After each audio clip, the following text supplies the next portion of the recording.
The truth about ego death. Most people do not understand what an ego death truly means. The technical definition of an ego death during a psychedelic experience is the complete cessation or complete loss of self. But what the experience actually feels like is dying. During the experience, there is no one and no thing that can convince you that you aren't dying or that you aren't dead. You lose your memories, the idea of who you are, your ability to think, your ability to move in this world, and you enter a dimension where the you watching this video simply does not exist. There's a sense of enlightenment, a sense of peace, a homecoming of sorts, but immediately after the experience, your ego will return to your mind.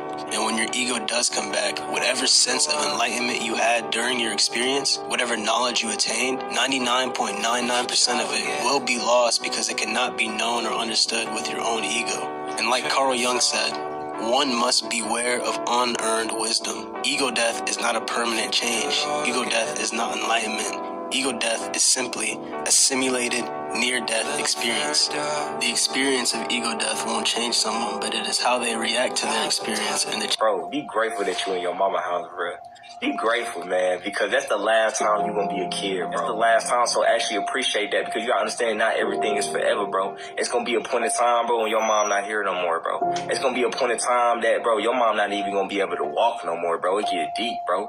You know what I'm saying, bro? So just appreciate where you at right now, bro. Understand that it's going to come, bro. Stop looking into the future and just look at right now, bro, what you have, bro. It's beautiful, bro. Because if you so focused in the future, you gonna get to the future and then be like, dang, bro, like, you gonna start reminiscing on the past, like, dang, bro, like I had everything, bro, and I didn't appreciate. These ain't dreads, my nigga, also do not call them locks either. These antennas on my head, so the real name for them is ether. This connects you to the cosmos, give you that divine connection. That's why we the best creators. Just tap in and get your blessings. So don't cut them and don't kill them with a perm. Please don't fucking do. Stop covering it with weave. You need to just learn how to fucking use your hair, help you navigate to your manifestation. And if you coil them, you gon' get there real fast. It ain't no fake, but they also hold energy. Stop letting people talk, cause if their energy is trash and you don't cleanse, you might just have to cut them. This a gift from God, my nigga. This your fucking power. Stop always cleaning off the natural oils when you get in the shower. This why they got y'all wearing weave. Without this ether, y'all can't see. That's why when you look at your reality, you not where you wanna be. So grow on, please embrace it. Maximize your manifestation and don't.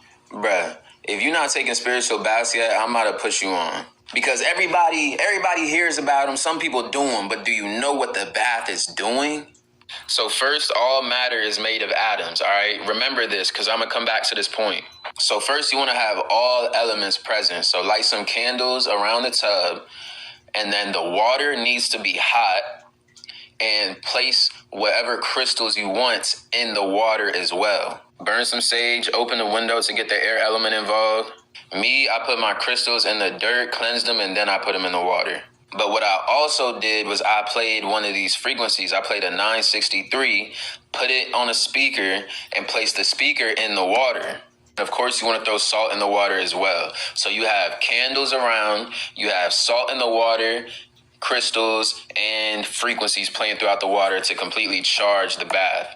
But you also let it sit for 20 minutes, not only to charge, but so the water can cool down. Now, the science that goes into all of this, the depths behind this shit, man. But let's touch on everything that's going on right now. So you got the crystals charging the water. You got the frequencies playing in the water to further charge it even more. Changing the crystalline structure of the water, literally. When you light your candles, whatever the energy it is you want to change about yourself, set that intention when you're lighting the candles. And then the salt makes the water a bigger conductor of electricity and neutralizes negativity.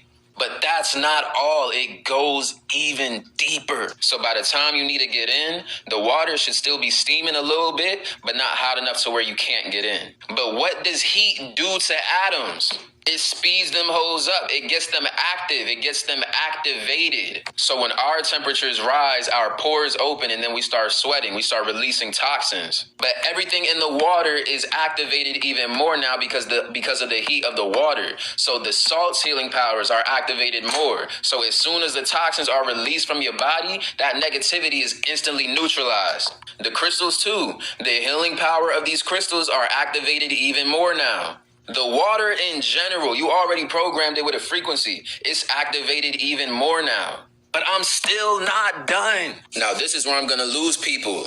You are 70% water. You are not separate from the water. So whatever energy you give to the water, it'll give right back to you. So start pumping your legs, start moving your legs around a little bit. Just get some energy flowing in the water, and then it'll give that energy right back to you. Why? Because you are the water. The water is you. You are not separate from this element. You can sit still while you meditate or whatever, but once you start getting energy moving throughout the water, it's literally just going to increase. Do y'all realize that there's a lot of hidden meanings inside the Bible? And that those meanings are trying to tell you how powerful you are? Everything y'all are seeking is already inside of you. The Bible clearly told you the kingdom of God is from within. Y'all can't see it from looking up in the sky. That's where y'all are looking. Y'all looking up in the sky, y'all looking over there and over there, when it's really in here. In the Garden of Eden, there was a river that parted into 4 heads. Well, your brain also parts into 4 heads. And there's also water flowing through all 4 sections. The 4-headed river is right here. In the Garden of Eden also lies a clever, deceiving serpent. And that serpent is y'all's spinal cord. And this serpent travels all the way up and connects to your reptilian brain. This is your animal nature brain. Just runs straight off impulses. Sleep, eat, reproduce, and the cycle continues. And if y'all are looking for the tree of life, y'all will find it right here inside your nervous system.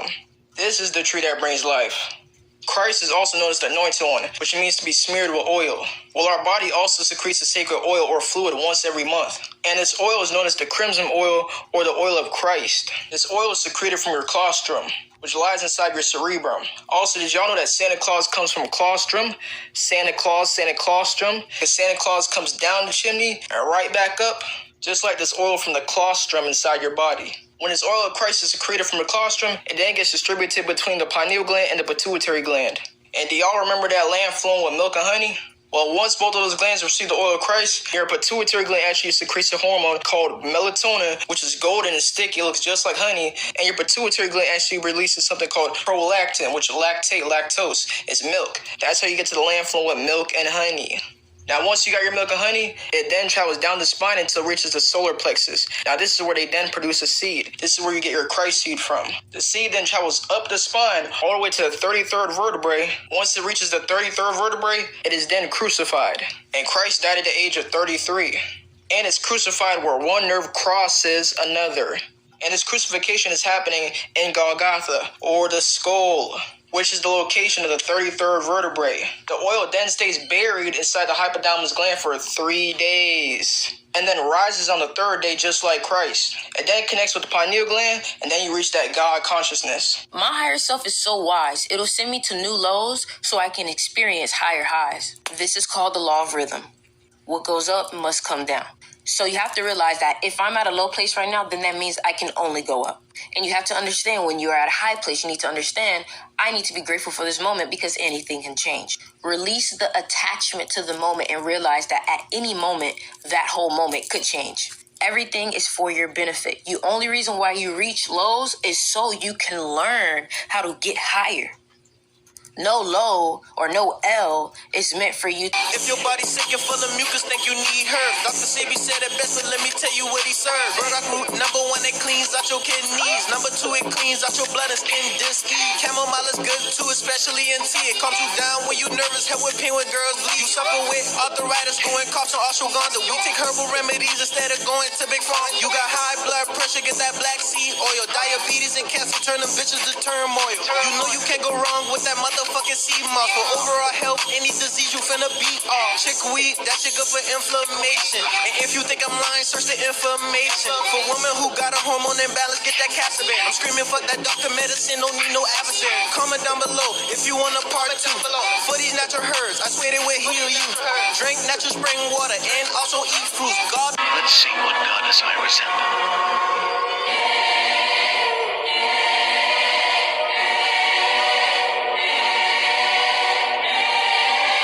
This world is we are literally living for followers and attention. People don't talk to each other in real life no more. People don't go outside no more. You got a fake identity online. Nigga, the consciousness is damaged. People changing their genders. Niggas ain't man or woman no more. Did you know that scientists confirm that the human body is made up of the same things found in stars? If the human body is actually made up of stardust and the same spiral found in the human fingerprint, the same spiral found in the galaxy and all throughout nature. So your body is equivalent to its own galaxy. Within galaxies are tens of billions of solar systems, just like within your body is tens of billions of atoms. And the electrons within the atom orbit around the atom's nucleus the exact same way that the Earth and other planets orbits around the sun. The nucleus just means the central and most important part of an object, just like how the sun is the central and most important part of our solar system. So you're both inner and outer space, as within so without, as above so below. A lot of us are still looking at spirituality as a religion. Look at that person. Oh, this person doing this, this person doing that. He can't be spiritual. Understand that spirituality isn't about what that person do. It's about what you do and how you maneuver through the world with balance. That wasn't a dream, that was you up in the astral. Since she had a dream about her being in the castle, that means in your past life you could have been a Fiona. Please pay attention what your dream is trying to show you, because your dreams can also be visions. You see events right before shit happens. You might be a real That's So Raven. That's a superpower. Tap into your magic. Some people can read people's minds. Other people got telekinesis. Some people got astral projection. Pop out right where your enemy is sleeping. Just make sure y'all know the real enemy. And don't use your power for evil. Cause the karma that will come upon you. Shit will be serious. Shit will be lethal. That multiverse movie was about us. Really, all of the movies about us anyway. Our DNA can activate like any day. Motherfuckers on the earth wouldn't know what to say. Just keep your vibrations real high. And don't feed into the toxicity. Let me hear some of y'all dreams in the comments. Shit could be real powerful. You feeling me? If you got anxiety, went through a breakup, or need to release, then you need to go ground. The earth got a natural electrical charge, stabilize your energy so you don't frown. It reduces depression, lower blood pressure, keep you aligned in your energy balance. Grounded in nature, it boosts creativity, get more ideas to express your talent. The shoes that we wear in the day cuts off the energy that's coming straight from the earth. It is an insulator, so all of that negative energy stuck in you hurt. Feet to ground release, 15 to 30 minutes, get those soles off your feet. Another place you could go is to the beach or a lake. Wash out that bad energy away. It also got spiritual benefits. You can hit nature if you really listen. You can also sunbathe while you are out there. It's hard where I am, so I go out with swimwear. Breathing that prana, watch you feel calmer. Let the earth give you some spiritual armor. Let the earth heal you. I'm talking to... Of course I was manipulating you. That hurts my feelings. I've been good to you, Dean. I'm a cop, remember? But the king's dead. Long live the queen. You need to mind your own beeswax. Kinda always wanted to punch the devil in the face. Shall we play a game, bitches? Here are some people that you need to stay away from and avoid. People that always want to be friends with everybody that comes through their lives. Typically, these people love to hang out in big groups of friends, or they do this to maintain some type of status, some type of image.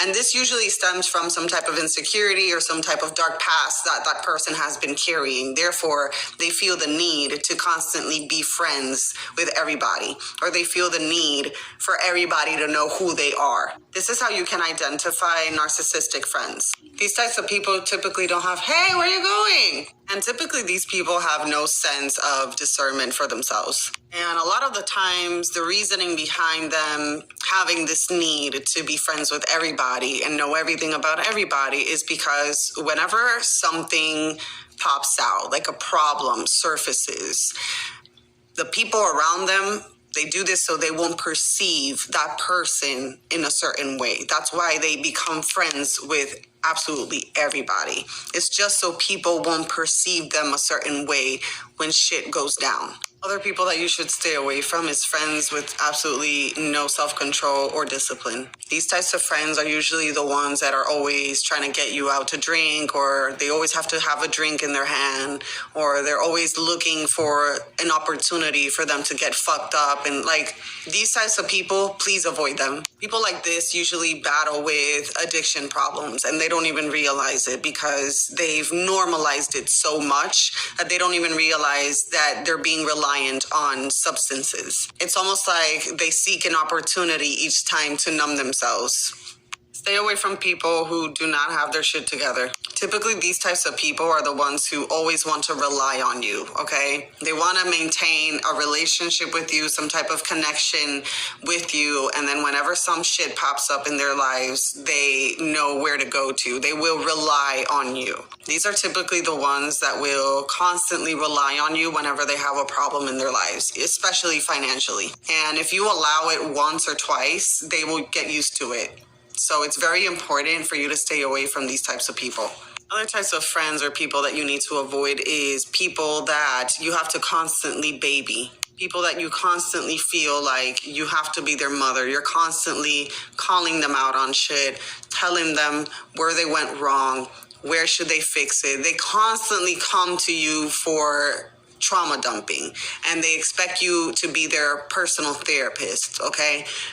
Avoid these people at all costs. Like, I'm telling y'all right now, it's not only draining for yourself, because it's one thing to tell people and give people advice, but if you keep doing the same shit over, it's a pattern. And